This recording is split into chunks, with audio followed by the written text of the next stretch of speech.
زندگی آمدن اور خرچ کے علاوہ بھی بہت کچھ ہے۔ اس میں چہرے بھی ہیں اور نگاہیں بھی۔ بے رنگ زمین میں ہم بے رنگ بیج بوتے ہیں، اسے بے رنگ پانی دیتے ہیں اور پھر کچھ ہی عرصہ بعد اس سے رنگ رنگ کے پھول کھلتے ہیں۔ انسان اپنی ملکیت کی ملکیت بن کے رہ گیا ہے۔ انسان اپنے آپ کو محفوظ کرتے کرتے غیر محفوظ ہو جاتا ہے۔ خطرہ انسان کے اپنے اندر ہے، سانس اندر سے اکھڑتی ہے۔ زندگی موت کے تعاقب میں ہے اور موت زندگی کے پیچھے آ رہی ہے۔ جب تک دونوں میں سے ایک ختم نہیں ہوتا، یہ کھیل جاری رہتا ہے۔ مال کی محبت حریص بناتی ہے اور حریص کی جیب بھر جائے تو بھی دل خالی رہتا ہے۔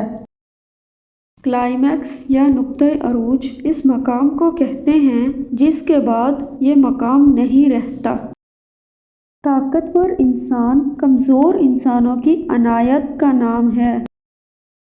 جس طرح کلی کا سامان کسی اور کا سامان ہوتا ہے، اس دنیا میں کچھ بھی کسی کی ملکیت نہیں۔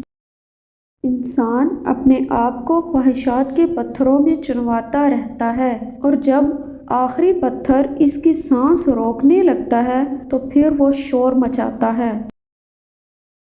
مصنفین اپنی کتابوں کی شکل میں اپنے مرنے کے بعد بھی اپنے چاہنے والوں کی لائبریری میں محفوظ رہتے ہیں۔ محبت خاموش بھی ہو سکتی ہے، لیکن الفاظ محبت کو کچھ اور چاشنی اور رنگ عطا کر دیتے ہیں۔ جب ذہن پختہ ہو جائے تو اصلاح کا امکان کم ہو جاتا ہے۔ ویڈیو پسند آئے تو اسے شیئر کریں، لائک کریں اور چینل کو سبسکرائب کریں۔